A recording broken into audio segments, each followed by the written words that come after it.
நீங்கள் இணைந்திருப்பது சங்கமம் வானொலி. Destiny in Jesus Christ Tamil கிறிஸ்தவ வானொலி கனேடிய மண்ணிலிருந்து ஒலிபரப்பாகிறது. மார்க் 16:15, மத்தேயு 24:14 வசனத்தின்படி இயேசு சீசர்களை நோக்கி, நீங்கள் உலகெங்கும் போய் சர்வ சிருஷ்டிக்கும் சுவிசேஷத்தை பிரசங்கியுங்கள். ராஜ்யத்தினுடைய இந்த சுவிசேஷம் பூலோகமெங்குமுள்ள சகல ஜாதிகளுக்கும் சாட்சியாக பிரசங்கப்படும். அப்பொழுது முடிவு வரும் என்ற வசனத்தின்படி ஆத்துமாக்களை பரலோகத்தில் சங்கமிக்கும் வானொலி சங்கமம். சங்கமம் சங்கமம்.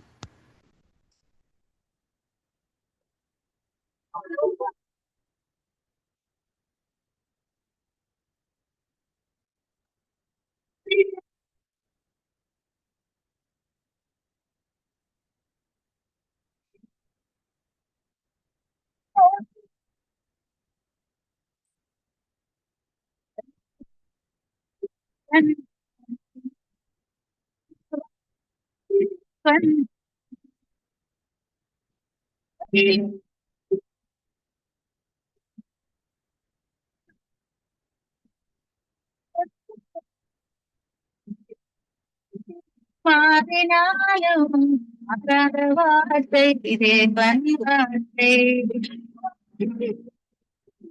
பாதினாலும் அகாத வார்த்தை தேவன் வார்த்தை.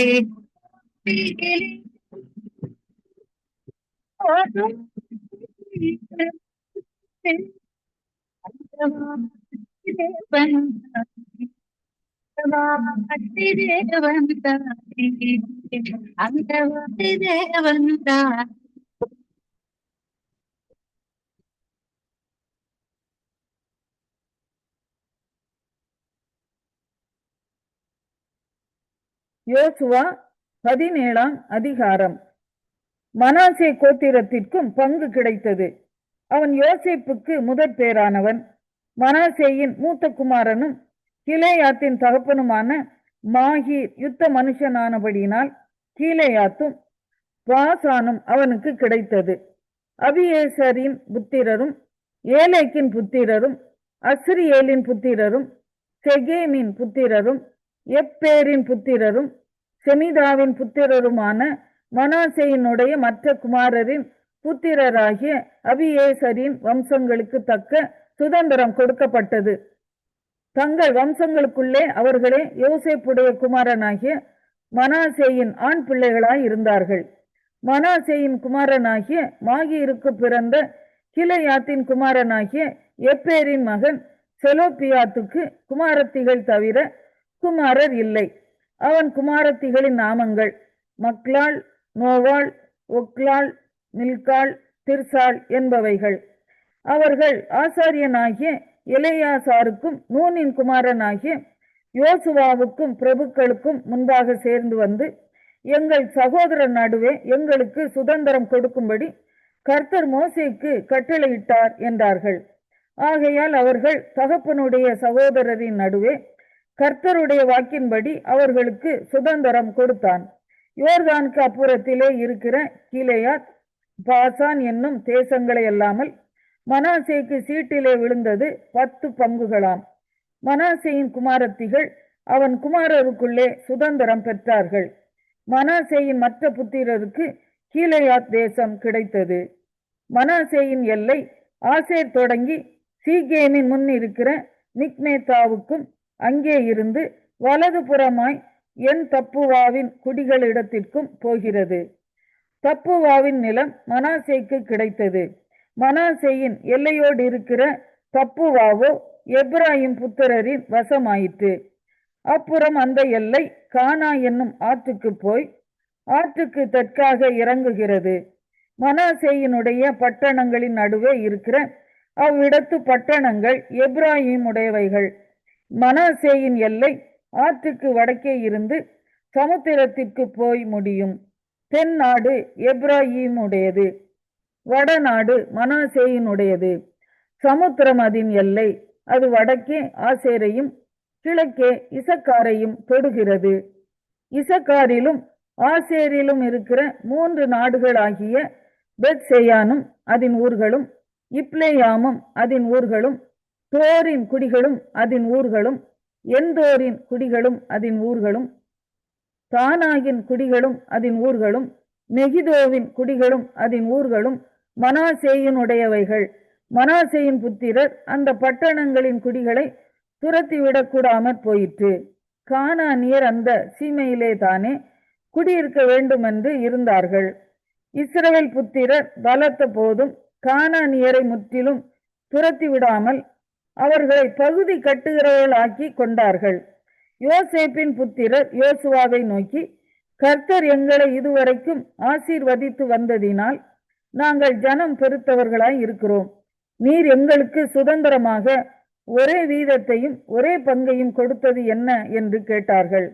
அதற்கு யோசுவா, நீங்கள் ஜனம் பெருத்தவர்களாயும் எப்ராயிம் மலைகள் உங்களுக்கு நெருக்கமாயும் இருந்தால் பெரிசியர் ரெப்பாயீமியர் குடியிருக்கிற காட்டு தேசத்துக்கு போய் உங்களுக்கு இடம் உண்டாக்கி கொள்ளுங்கள் என்றான்.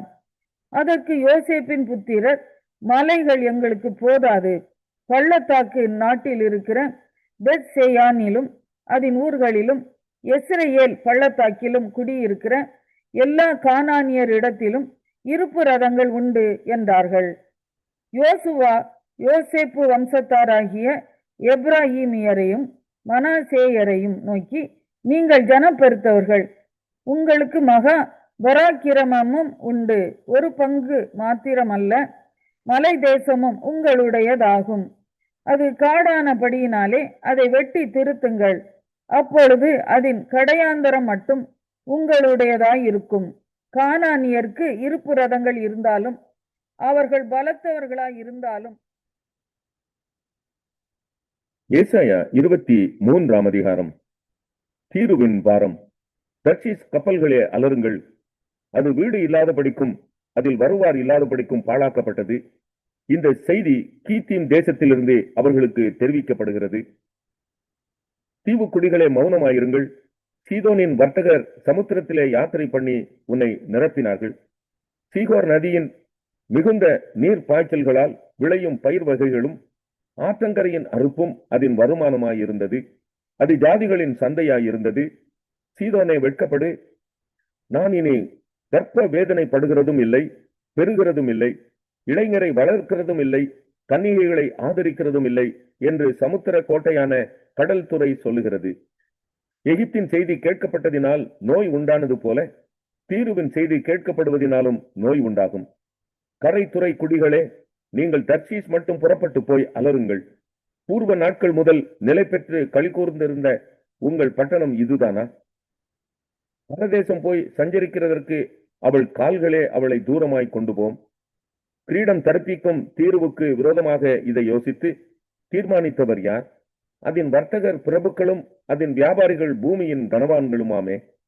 சர்வ சிங்காரத்தின் மேன்மையை குலைக்கவும் பூமியின் கனவான்கள் யாவரையும் கனஈனப்படுத்தவும் சேனைகளின் கர்த்தரே இதை யோசித்து தீர்மானித்தார். தர்ஷீசின் குமாரத்தியே, நதியைப் போல நீ உன் தேசத்தில் பாய்ந்து போ. உனக்கு அணை இல்லை. கர்த்தர் தமது கையை சமுத்திரத்தின் மேல் நீட்டி ராஜ்யங்களை குலுங்க பண்ணினார். கானானின் அரண்களை அழிக்க அவர் அதற்கு விரோதமாய் கட்டளை கொடுத்து, ஒடுங்குண்ட கன்னியாகிய சீதோன் குமாரத்தியே, இனி களி கூர்ந்து கொண்டிராய். எழுந்து கித்துமுக்கு புறப்பட்டு போ, அங்கும் உனக்கு இளைப்பாறுதல் இல்லை என்றார். கல்தேயருடைய தேசத்தை பார், அந்த ஜனம் முன் இருந்ததில்லை. அசீரியன் வனாந்தரத்தாருக்காக அதை அஸ்திபாரப்படுத்தினான். அவர்கள் அதன் கோபுரங்களை உண்டாக்கி அதன் அரமனைகளை கட்டினார்கள். அவர் அதை அழிவுக்கென்று நியமித்தார். தர்சீஸ் கப்பல்களே அலறுங்கள், உங்கள் அரண் பாழாக்கப்பட்டது. அக்காலத்திலே தீரு ஒரு ராஜாவுடைய நாட்களின்படி 70 வருஷம் மறக்கப்பட்டிருக்கும். 70 வருஷங்களின் முடிவிலே தீருவுக்கு சம்பவிப்பது வேசியின் பாடலுக்கு சமானமாயிருக்கும். மறக்கப்பட்ட வேசியே, நீ வீணையை எடுத்து நகரத்தை சுற்றி திரி. நீ நினைக்கப்படும்படி அதை இனிதாக வாசித்து பல பாட்டுகளை பாடு. 70 வருஷங்களின் முடிவிலே கர்த்தர் வந்து தீருவை சந்திப்பார். அப்பொழுது அது தன் பணயத்துக்கு திரும்பி வந்து பூமியில் உள்ள சகல ராஜ்யங்களோடும் வேசித்தனம் பண்ணும். அதன் வியாபாரமும் அதன் பணயமும் கர்த்தருக்கு பரிசுத்தமாக்கப்படும். அது பொக்கிஷமாய் சேர்க்கப்படுவதும் இல்லை, பூட்டி வைக்கப்படுவதும் இல்லை. கர்த்தருடைய சமூகத்தில் வாசமாய் இருக்கிறவர்கள் திருப்தியாக சாப்பிடவும் நல்ல வஸ்திரங்களை தரிக்கவும். எபிரேயர் 3ஆம் அதிகாரம். இப்படி இருக்க பரம அழைப்புக்கு பங்குள்ளவர்களாகிய பரிசுத்த சகோதரரே, நாம் அறிக்கை பண்ணுகிற அப்போஸ்தலரும் பிரதான ஆசாரியருமாய் இருக்கிற கிறிஸ்து இயேசுவை கவனித்து பாருங்கள். மோசே தேவனுடைய வீட்டில் எங்கும் உண்மையுள்ளவனாய் இருந்தது போல இவரும் தம்மை ஏற்படுத்தினவருக்கு உண்மையுள்ளவராய் இருக்கிறார். வீட்டை உண்டு பண்ணினவன் வீட்டை பார்க்கிலும் அதிக கனத்துக்குரியவனாய் இருக்கிறான். அதுபோல மோசேயை பார்க்கிலும் இவர் அதிக மகிமைக்கு பாத்திரராய் இருக்கிறார். ஏனெனில் எந்த வீடும் ஒருவனால் உண்டாக்கப்படும், எல்லாவற்றையும் உண்டு பண்ணினவர் தேவன். சொல்லப்பட போகிற காரியங்களுக்கு சாட்சியாக மோசே பணிவிடைக்காரனாய் அவருடைய வீட்டில் எங்கும் உண்மை உள்ளவனாயிருந்தான். கிறிஸ்துவோ அவருடைய வீட்டிற்கு மேற்பட்டவரான குமாரனாக உண்மை உள்ளவராயிருக்கிறார். நம்பிக்கையினாலே உண்டாகும் தைரியத்தையும் மேன்மை பாராட்டலையும் முடிவு பரியந்தம் உறுதியாய் பற்றி கொண்டிருப்போமாகில் நாமே அவருடைய வீடாயிருப்போம். ஆகையால் பரிசுத்த ஆவியானவர் சொல்லுகிறபடியே இன்று அவருடைய சத்தத்தை கேட்பீர்களாகில், வனாந்தரத்திலே கோபமூட்டின போதும் சோதனை நாளிலும் நடந்தது போல உங்கள் இருதயங்களை கடினப்படுத்தாதிருங்கள். அங்கே உங்கள் பிதாக்கள் என்னை சோதித்து என்னை பரீட்சை பார்த்து 40 வருஷ காலம் என் கிரியைகளை கண்டார்கள். ஆதலால் நான் அந்த சந்ததியை அரோசித்து அவர்கள் எப்பொழுதும் வழுவி போகிற இருதயமுள்ள ஜனம் என்றும் என்னுடைய வழிகளை அறியாதவர்கள் என்றும் சொல்லி என்னுடைய இளைப்பாறுதலில் அவர்கள் பிரவேசிப்பதில்லை என்று என்னுடைய கோபத்திலே ஆணையிட்டேன் என்றார். சகோதரரே, ஜீவனுள்ள தேவனை விட்டு விலகுவதற்கு ஏதுவான அவிசுவாசமுள்ள பொல்லாத இருதயம் உங்களில் ஒருவனுக்குள்ளும் இராதபடிக்கு நீங்கள் எச்சரிக்கையாயிருங்கள். உங்களில் ஒருவனாகிலும் பாவத்தின் வஞ்சனையினாலே கடினப்பட்டு போகாதபடிக்கு இன்று எண்ணப்படும் அளவும் நாடோறும் ஒருவருக்கொருவர் புத்தி சொல்லுங்கள். நாம் ஆரம்பத்திலே கொண்ட நம்பிக்கையை முடிவு பரியந்தம் உறுதியாய் பற்றி கொண்டிருப்போமாகில் கிறிஸ்துவனிடத்திலே பங்குள்ளவர்களாயிருப்போம். இன்று அவருடைய சத்தத்தை கேட்பீர்களாகில் கோபமூட்டுதலில் நடந்தது போல உங்கள் இருதயங்களை கடினப்படுத்தாதிருங்கள் என்று சொல்லி இருக்கிறதே. கேட்டவர்களில் கோபமூட்டினவர்கள் யார்? மோசேயினால் எகிப்திலிருந்து புறப்பட்ட யாவரும் அப்படி செய்தார்கள் அல்லவா? மேலும் அவர் 40 வருஷமாய் யாரை அரோசித்தார்? பாவம் செய்தவர்களை அல்லவா? அவர்களுடைய சவங்கள் வனாந்தரத்தில் விழுந்து போயிற்றே. பின்னும் என்னுடைய இளைப்பாறுதலில் பிரவேசிப்பதில்லை என்று அவர் யாரை குறித்து ஆணையிட்டார்? கீழ்ப்படியாதவர்களை குறித்தல்லவா? ஆதலால் அவிசுவாசத்தினாலே அவர்கள் அதில் எபிரேயர் 4ஆம் அதிகாரம். ஆனபடியினாலே அவருடைய இளைப்பாறுதலில் பிரவேசிப்பதற்கு ஏதுவான வாக்குத்தத்தம் நமக்கு உண்டாயிருக்க, உங்களில் ஒருவனும் அதை அடையாமல் பின்வாங்கி போனவனாக காணப்படாதபடிக்கு பயந்திருக்க கடவோம். ஏனெனில் சுவிசேஷம் அவர்களுக்கு அறிவிக்கப்பட்டது போல நமக்கும் அறிவிக்கப்பட்டது. கேட்டவர்கள் விசுவாசம் இல்லாமல் கேட்டபடியினால் அவர்கள் கேட்ட வசனம் அவர்களுக்கு பிரயோஜனப்படவில்லை. விசுவாசித்தவர்களாகிய நாமோ அந்த இளைப்பாறுதலில் பிரவேசிக்கிறோம். அவருடைய கிரியைகள் உலக தோற்றம் முதல் முடிந்திருந்தும் இவர்கள் என்னுடைய இளைப்பாறுதலில் பிரவேசிப்பதில்லை என்று என்னுடைய கோபத்திலே ஆணையிட்டேன் என்றார். மேலும் தேவன் தம்முடைய கிரியைகளை எல்லாம் முடித்து 7ஆம் நாளிலே ஓய்ந்திருந்தார் என்று 7ஆம் நாளை குறித்து ஓரிடத்தில் சொல்லியிருக்கிறார். அன்றியும் அவர்கள் என்னுடைய இளைப்பாறுதலில் பிரவேசிப்பதில்லை என்றும் அந்த இடத்திலே தானே சொல்லியிருக்கிறார். ஆகையால் சிலர் அதில் பிரவேசிப்பது இன்னும் வரப்போகிற காரியமாய் இருக்கிறபடியினாலும், சுவிசேஷத்தை முதலாவது கேட்டவர்கள் கீழ்ப்படியாமையினாலே அதில் பிரவேசியாமற் போனபடியினாலும், இன்று அவருடைய சத்தத்தை கேட்பீர்களாகில் உங்கள் இருதயங்களை கடினப்படுத்தாதிருங்கள் என்று வெகு காலத்திற்கு பின்பு தாவீதின் சங்கீதத்திலே சொல்லி இருக்கிறபடி இன்று என்று சொல்லுவதினாலே பின்னும் ஒரு நாளை குறித்திருக்கிறார். யோசுவா அவர்களை இளைப்பாறுதலுக்குட்படுத்தி இருந்தால் பின்பு அவர் வேறொரு நாளை குறித்து சொல்லி இருக்க மாட்டாரே. ஆகையால் தேவனுடைய ஜனங்களுக்கு இளைப்பாறுகிற காலம் இனி வருகிறதாய் இருக்கிறது. ஏனெனில் அவருடைய இளைப்பாறுதலில் பிரவேசித்தவன் தேவன் தம்முடைய கிரியைகளை முடித்து ஓய்ந்தது போல தானும் தன் கிரியைகளை முடித்து ஓய்ந்திருப்பான். ஆகையால் அந்த திருஷ்டாந்தத்தின்படி ஒருவனாகிலும் கீழ்ப்படியாமையினாலே விழுந்து போகாதபடிக்கு நாம் இந்த இளைப்பாறுதலில் பிரவேசிக்க ஜாக்கிரதையாய் இருக்க கடவோம். தேவனுடைய வார்த்தையானது ஜீவனும் வல்லமையும் உள்ளதாயும் இரு புறமும் கருக்குள்ள எந்த பட்டயத்தாலும் கருக்கானதாயும் ஆத்துமாவையும் ஆவியையும் கணுக்களையும் ஊனையும் பிரிக்கத்தக்கதாக உருவ குத்துகிறதாயும் இருதயத்தின் நினைவுகளையும் யோசனைகளையும் வகை அறுக்கிறதாயும் இருக்கிறது. அவருடைய பார்வைக்கு மறைவான சிருஷ்டி ஒன்றுமில்லை. சகலமும் அவருடைய கண்களுக்கு முன்பாக நிர்வாணமாயும் வெளியரங்கமுமாய் இருக்கிறது. அவருக்கே நாம் கணக்கு ஒப்புவிக்க வேண்டும்.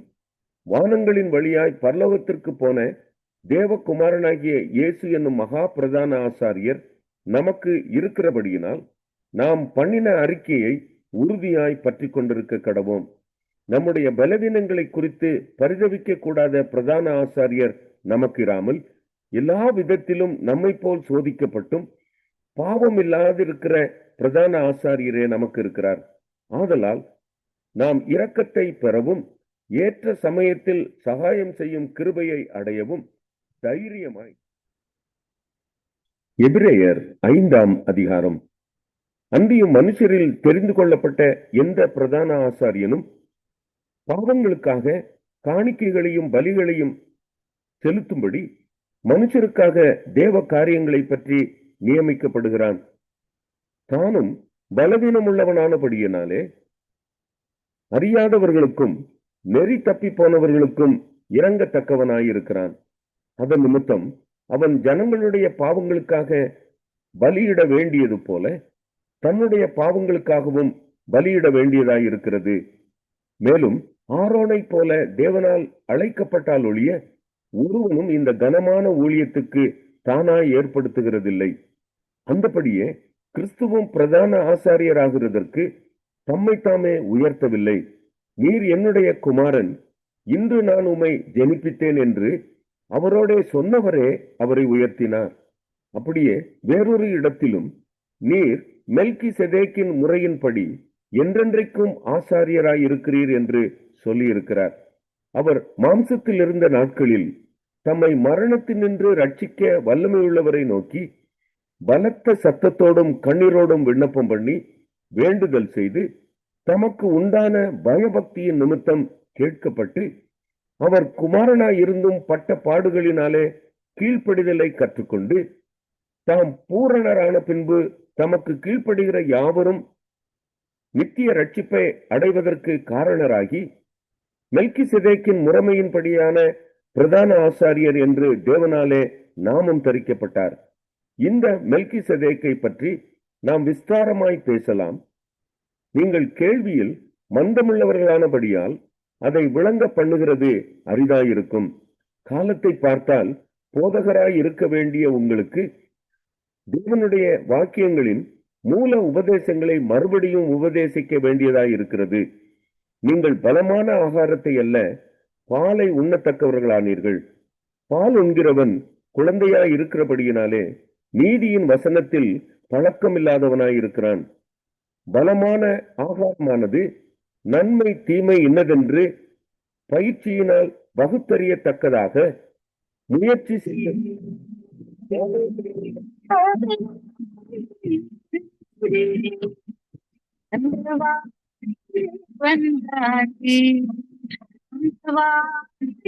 வந்தாடி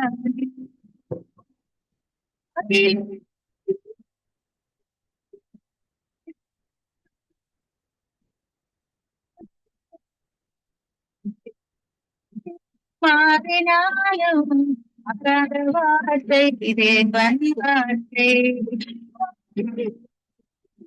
மாறினாலும் அகாத வார்த்தை தேவன் வார்த்தை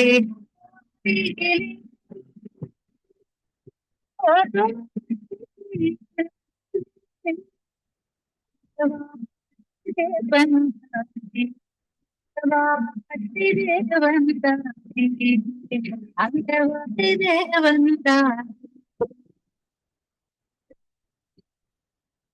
மீட்பராகிய இயேசு கிறிஸ்துவின் இனி நாமத்தில் ஒரு புதிய மன்னாவோடு உங்களை நான் சந்திப்பதில் மிக்க மகிழ்ச்சி அடைகிறேன். இந்த நாளிலும் 30ஆம் தேதி 5வது மாதம் 2025ஆம் ஆண்டு வெள்ளிக்கிழமை இந்த காலை வேளையிலும் கர்த்தருடைய வார்த்தை இந்த நாட்களில் நமக்கு இப்படியாக சொல்லுகிறது. சங்கீதம் 141வது அதிகாரம் 3வது வசனம், கர்த்தாவே என் வாய்க்கு காவல் வையும், என் உதடுகளின் வாசலை காத்து கொள்ளும் என்று சங்கீதக்காரன் இந்த நாட்களிலே இப்படியாக ஒரு விண்ணப்பத்தை ஏறெடுக்கிறதை காணக்கூடியதாக இருக்கிறது. அருமையான கர்த்தருடைய பிள்ளைகளே, இந்த வார்த்தையை நாங்கள் சற்று பார்ப்போமா இருந்தால், சங்கீதக்காரன் ஏன் இப்படியாக சொல்லுகிறார் என்றால், தன்னுடைய வாயினாலே வீண் வார்த்தைகளை பேசாதபடி தேவனுடைய நாமத்தை மகிமைப்படுத்தும்படியாகவும் தேவனுக்கு பிரியமாக இருக்கும்படியாகவும் இப்படியான ஒரு வார்த்தையை அங்கே தேவனிடத்திலே ஒரு விண்ணப்பத்தை கேட்கிறதை காணக்கூடியதாக இருக்கிறது. வேதம் சொல்லுகிறது, மரணம் ஜீவனம் நாவின் அதிகாரத்திலே ஒன்று என்று சொல்லி. அப்படியானால் அன்பு பிள்ளைகளே, நம்முடைய வாயினாலே ஆசீர்வாதங்களை நாங்கள் பேசுகிற வேளையிலே அந்த ஆசீர்வாதங்களை சுதந்திரித்துக் கொள்ள முடியும் என்பதைத்தான் இந்த நாட்களிலே பார்க்கக்கூடியதாக இருக்கிறது. நாங்கள் இந்த நாட்களிலே எதை இந்த நாட்களிலே தியானிக்கிறோமோ, எதை பேசுகிறோமோ, அதன்படியே தேவன் இந்த நாட்களிலே நமக்கு அந்த வார்த்தையின்படி நம்மை நடத்த தேவன் வல்லவராயிருக்கிறார் என்பதைத்தான் இன்றைக்கு உணர்ந்து கொள்ளக்கூடியதாக இருக்கிறது.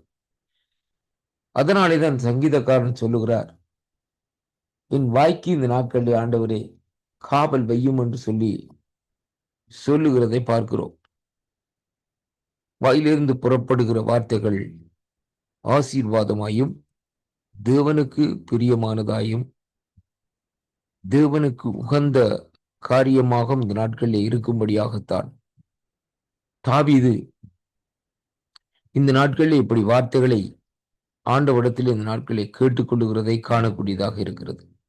அன்பு பிள்ளைகளே, வார்த்தையினாலே வேதம் சொல்லுகிறது பாருங்கள், ஆண்டவர் வார்த்தையினாலே வானத்தையும் பூமியும் இந்த நாட்களிலே உண்டாக்கினார்.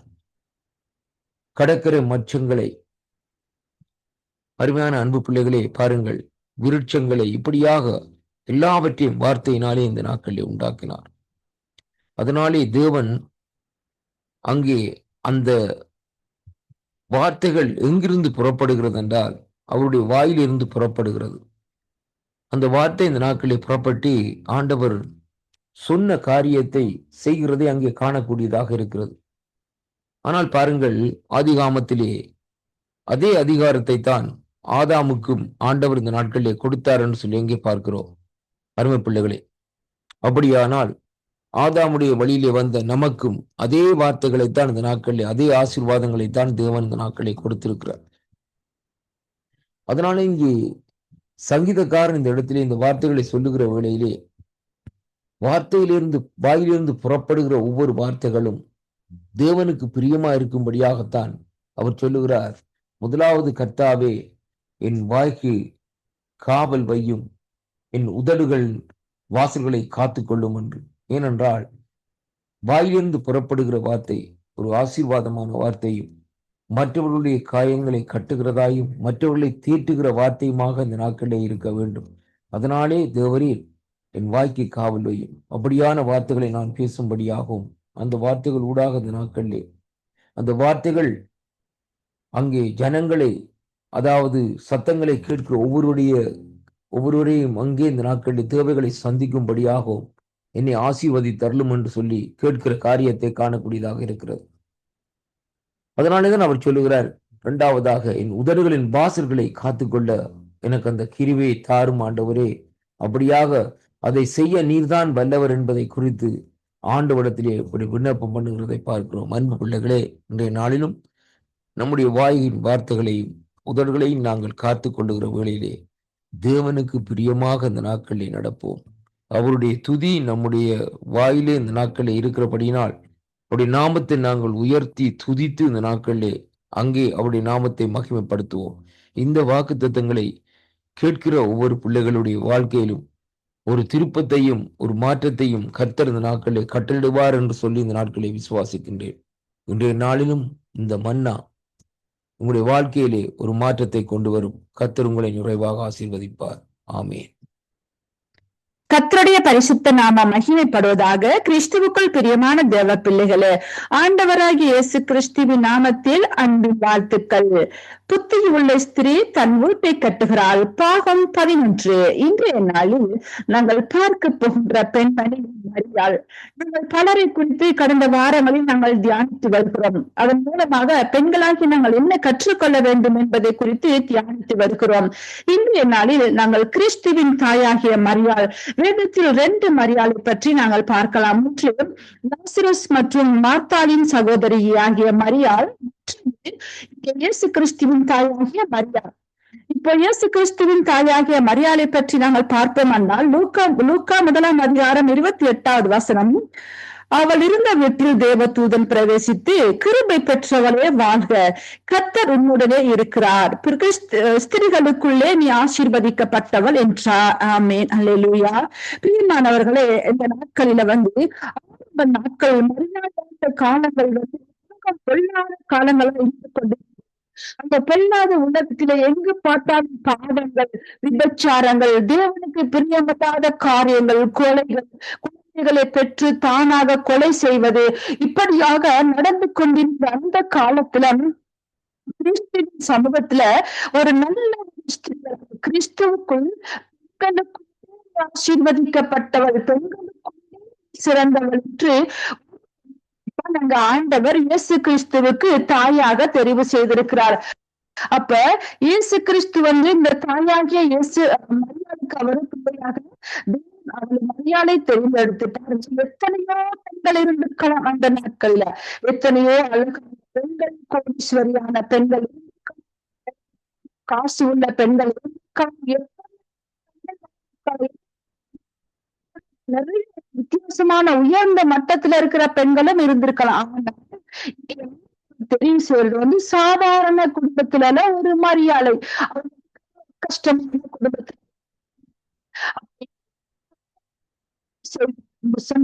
இயேசு கிறிஸ்துவை சுமக்கிற தாயாக தெரிவு செய்கிறார். காரணம் அவருடைய வாழ்க்கை அவள்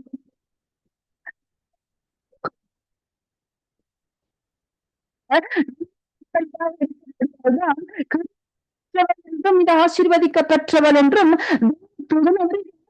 இப்படி அந்த நாட்களில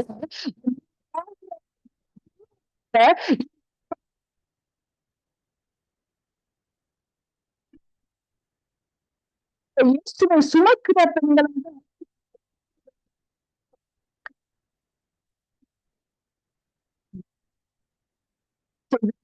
சொன்னா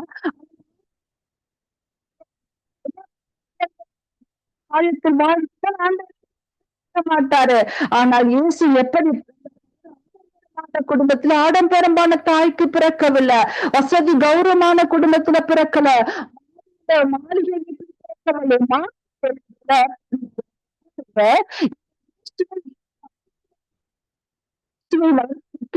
தாழ்மையான மரியாதை அவர் தெரிவு செய்து கொண்டார். விசுவாசம் உள்ளவர்களாக இருந்தார். ஆண்டவருடைய வார்த்தைக்கு அவங்க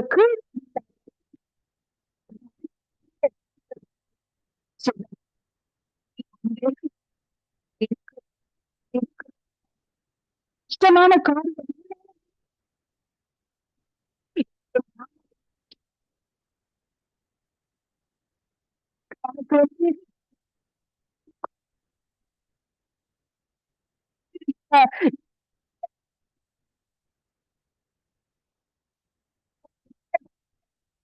சொல்லி விசேஷித்தவளா இருந்த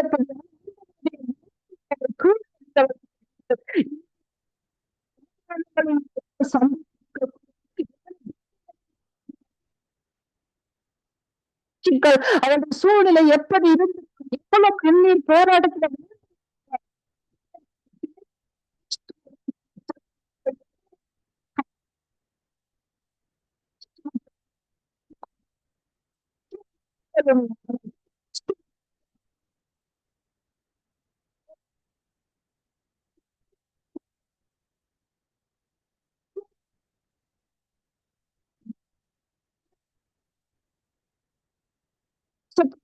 மாற்ற முடியும். தேசத்துக்கு நல்ல ஒரு நிலைமைக்கு தேசத்தை மாற்ற வல்லவராயிருக்கிறார். ஏனென்றால் செய்தார், ஒரு பெண்ணை தான் செய்தார். இந்த கிறிஸ்து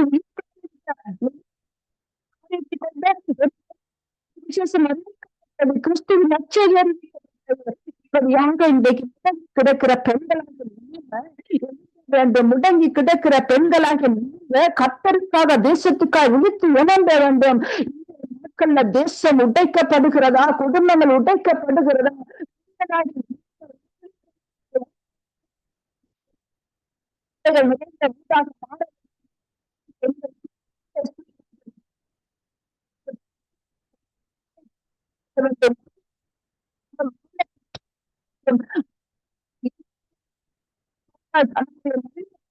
கிறிஸ்துவின் தாயாக தெரிந்து கொண்டார். அதே போல மார்த்தாள் மரியாள் என்ற சகோதரிகள் கிறிஸ்துவின் பாதத்தன்மையில வேண்டும்.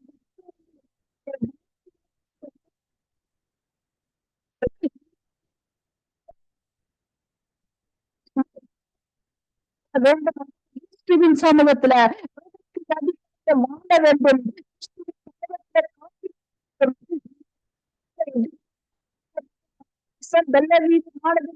சொல்லுகிறது. அப்ப நம் பாட்டங்கள் தான் ஜெபத்தால எல்லாவற்றையும் சாதிக்க முடியும். துக்கமா, கவலையா, கண்ணீரா, போராட்டங்கள் தேவ சமூகத்துல நல்ல பங்கை தெரிந்து கொள்ளுங்க.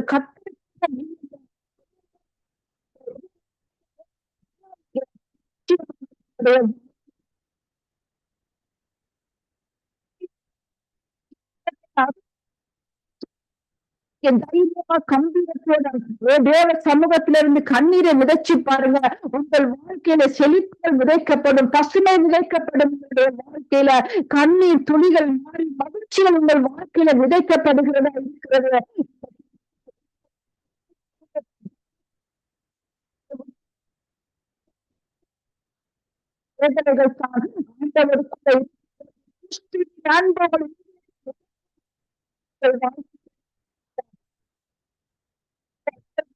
போராட்டங்கள் இல்ல.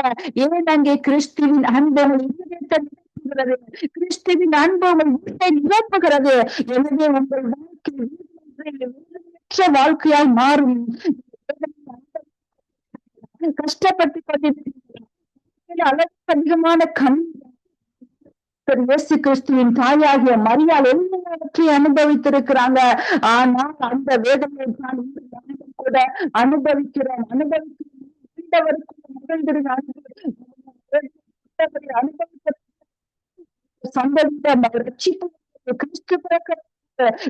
அந்த தாய் ஏற்றுக்கொண்டாங்க.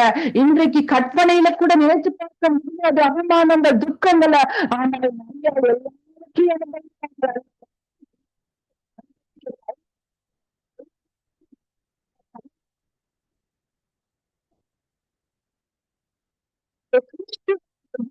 தான்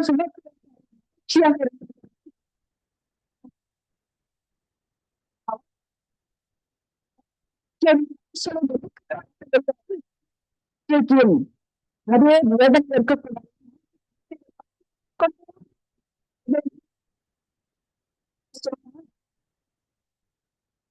கொண்டு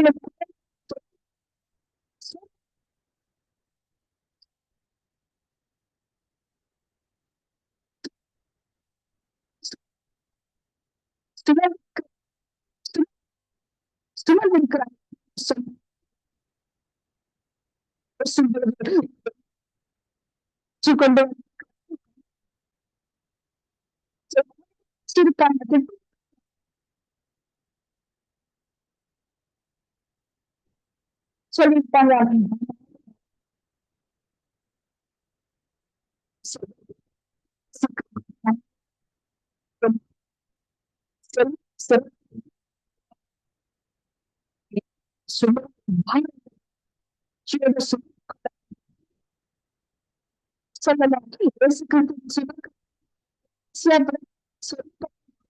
சொல்லல. அதே போல நம்முடைய வாழ்க்கை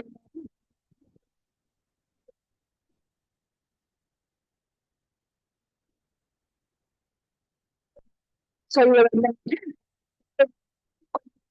சபைக்கு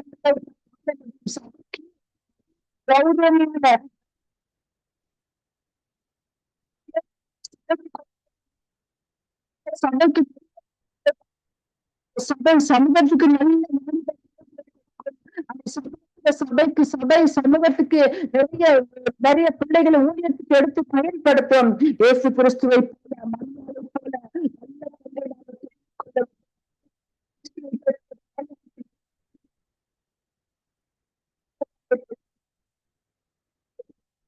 கவலைகள் துக்கங்கள் சைட்ல விட்டு விட்டு கர்த்தராகிய இயேசு கிறிஸ்துவை பற்றி பிடித்துக் கொள்ளுங்க. துக்கங்கள் வரும் சூழல்கள் கர்த்தரை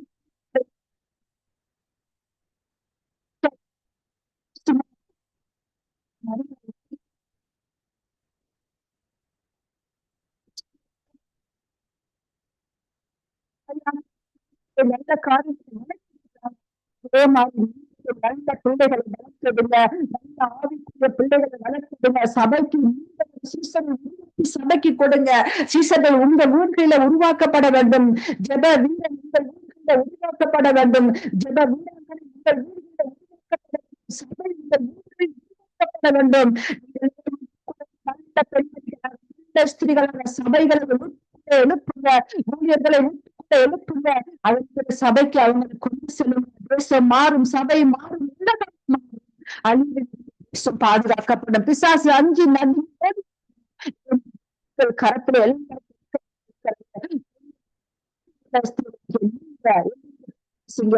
தேசம் வெளிச்சத்தை காணும், தேசம் செழிப்பை காணும். தேவன் தானே இந்த வார்த்தைகளை ஆசீர்வதிப்பாராக.